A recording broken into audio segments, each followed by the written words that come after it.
Shalom ndugu zangu, tunawasalimu kwa jina la Yesu Kristo. Tuko mbele yenu kuendelea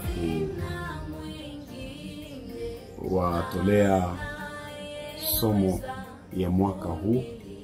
Tunayoendelea kuwa tunatangaza kwa mwaka huu. Ni somo ambayo Kristo aliwaachia wanafunzi wake, ambao mimi na wewe tunakuwa ndani yake.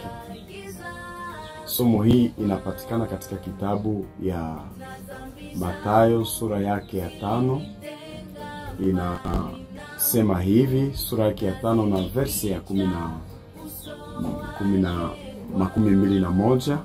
Nitakusomea mashairi haya mpaka kufika ile verse ya 24. Inasema hivi: umesikia watu wa zamani walivyoambiwa, usiue, na mtu akiua itamupasa hukumu. Lakini mimi ninawaambia ninyi, kila mtu anayekasirikia ndugu yake itamupasa hukumu. Na kama mtu akisema na ndugu yake raka, itamupasa apelekwe ndani ya baraza.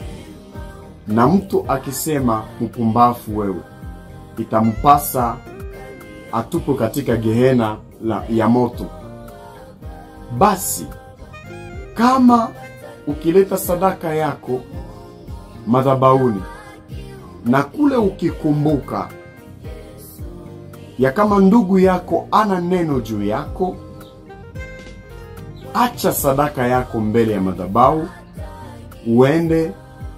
ende zako kwanza upatane na ndugu yako, kisha rudi utoe sadaka yako.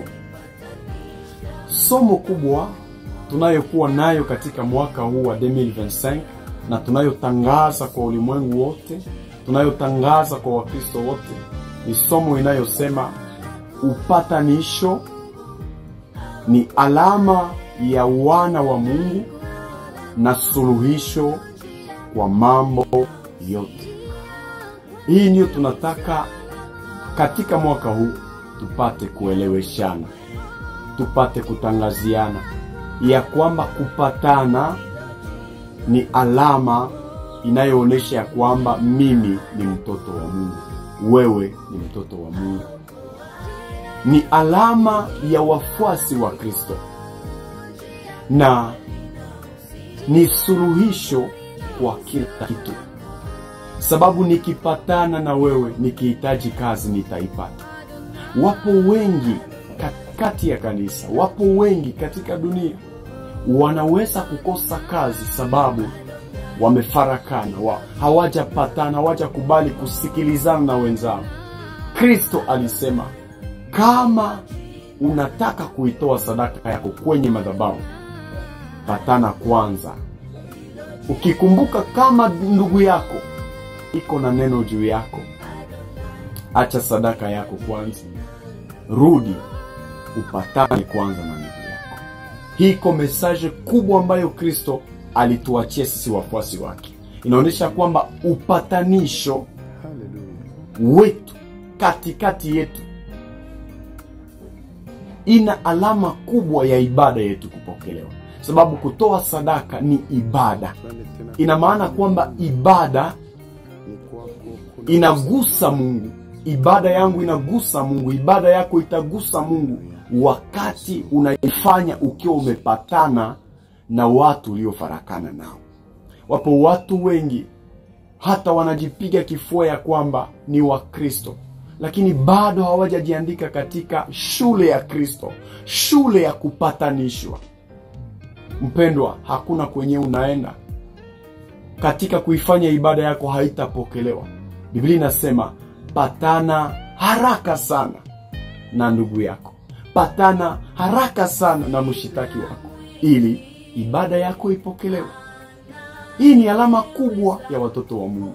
Na pili, inataka tupatane haraka, kwa sababu upatanisho ni suluhisho kwa kila kitu.